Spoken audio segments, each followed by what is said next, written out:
عزیزان ملت اسلامیہ، میرے پیارے آقا صلی اللہ علیہ وسلم کے پیارے دیوانوں، آپ نے دیکھا ہوگا یا سنا ہوگا کہ جب انسان کسی پریشانی میں مبتلا ہو جاتا ہے اور مصیبتوں سے دوچار ہوتا ہے، یعنی مصیبتوں سے مخاطب ہوتا ہے، تو بار بار اپنی زبان پر لفظ موت بناتا ہے اور کہتا ہے اے اللہ تم مجھے موت دے دیتا تو کیا ہی اچھا ہوتا، ساری پریشانیاں ہی ختم ہو جاتی، شب روز کی مصیبتوں سے آزادی مل جاتی، شب روز کی مصیبتوں سے چھٹکارا مل جاتا۔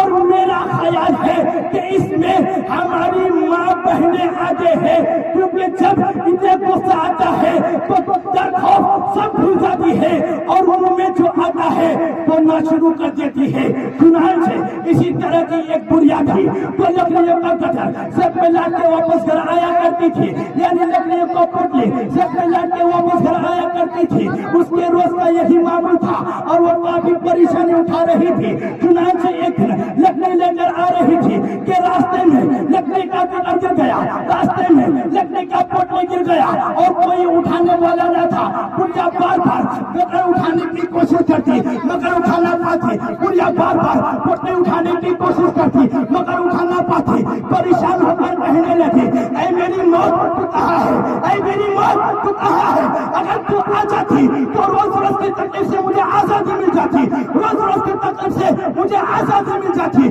روز روز کی مصیبتوں سے مجھے چھٹکارا مل جاتا۔ کیا بربراتی رہی اور ایک درخت کے نیچے آرام کی نیچے سے بیٹھ گئی۔ اچانک ایک شخص انسانی شکل میں نمودار ہوا اور بڑھیا کے قریب پہنچا۔